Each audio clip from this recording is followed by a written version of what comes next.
கிருஷி சஞ்சயி யோஜனா என்னும் விவசாயிகளுக்கான சொட்டு நீர் பாசன திட்டம், மண்வள அட்டை திட்டம், வேளாண் துறை இந்திரமயமாக்கல் திட்டங்களுக்காக ஒதுக்கப்பட்ட நிதி மற்றும் நடவடிக்கைகள் குறித்த தகவல்கள். பிரதமரின் கிருஷி சஞ்சயி யோஜனா என்னும் விவசாயிகளுக்கான சொட்டு நீர் பாசன திட்டம் நாட்டில் உள்ள அனைத்து விவசாய நிலங்களுக்கும் பாதுகாப்பான நீர்ப்பாசனத்தை வழங்குவதற்காகவும் ஒரு சொட்டு தண்ணீரில் அதிக விளைச்சலை உறுதி செய்வதற்காகவும் கொண்டுவரப்பட்டது. விவசாயிகளால் பெரிதும் விரும்பப்படும் இந்த திட்டம் ஊரக செழிப்பை உருவாக்குவதற்காக 2015-16 மத்திய அரசால் அறிமுகப்படுத்தப்பட்டது. இத்திட்டத்தின் கீழ் 2017-18 மத்திய நிதி உதவியாக ரூபாய் 2819.49 கோடி வழங்கப்பட்டு 10.48 லட்சம் ஹெக்டேர்கள் சொட்டு நீர் பாசனத்தில் பயன்பெற்றன. 2018-19 ஆண்டில் மத்திய நிதி உதவியாக ரூபாய் 2818.38 கோடி வழங்கப்பட்டு 11.58 லட்சம் ஹெக்டேர்கள் சொட்டு நீர் பாசனத்தில் பயன்பெற்றன.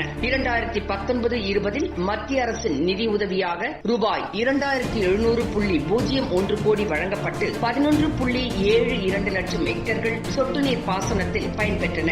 விவசாயம் மாநிலங்கள் பட்டியலில் இருந்தாலும் வேளாண் துறையின் வளர்ச்சிக்காக மத்திய அரசு பல்வேறு திட்டங்களை செயல்படுத்தி வருகின்றது. இதேபோல மண்வள அட்டை திட்டத்தின் கீழ் 2015-16 ரூபாய் 200 கோடியும் 2016-17 ரூபாய் 368.30 கோடியும் 2017-18 ரூபாய் 458.76 கோடியும் இந்த திட்டத்திற்காக செலவிடப்பட்டது.